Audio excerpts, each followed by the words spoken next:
रावण दिग्विजय कर रहा था, जहां से भी पता चलती थी कि ये बलवान है उनको जाकर के परास्त करता था।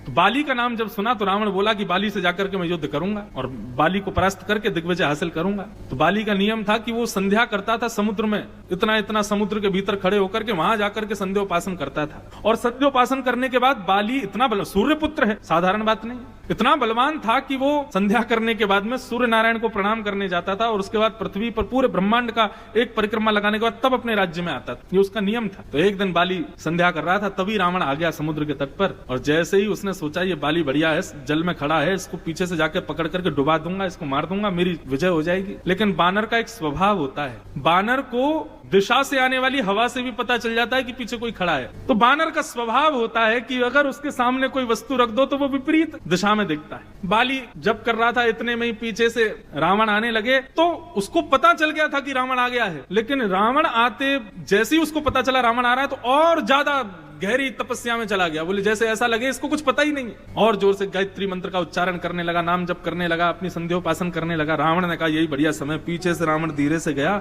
और जैसे ही जाकर के बाली को ऐसे पकड़ा, बाली ने तुरंत ऐसे हाथ उठा करके दबा लिया रावण को यहीं और नाम जप करने लगा। उसको कोई मतलब नहीं मैंने पकड़ लिया है। और नाम जप करने के बाद में संध्योपासन करने के बाद सूर्य अर्घ देकर के और निकल गया, सूर्य को प्रणाम करने गया। सूर्य को प्रणाम करने के बाद ब्रह्मांड का 3 परिक्रमा लगाई, पृथ्वी की परिक्रमा लगाई, सब जगह भ्रमण करता हुआ लौट करके जब अपने स्थान पर आया, अपने घर आया, तब आकर के कहते हैं बाली ने अंगड़ाई ली, थक गया था ना, तो जैसे ही अंगड़ाई लेने के लिए हाथ ऊपर किए सो ही रावण गिर गया। रावण जैसे ही गिरा तो बाली बोला अरे कौन हो तुम, यहाँ क्या कर रहे हो? तो रावण गिर करके मूर्छित नहीं हुआ, इस बात से मूर्छित हो गया कि बाली इतना सब कर, इसको पता ही नहीं चला कि मैं इसके बाह में दबा हुआ था, इतना बलवान था बाली। तब रावण ने कहा भाई इससे हम जीत नहीं सकते तो क्या करें, इसको मित्र बना लो। तो रावण ने मित्रता कर ली बाली के, बोले फ्रेंड बन जाओ हमारे।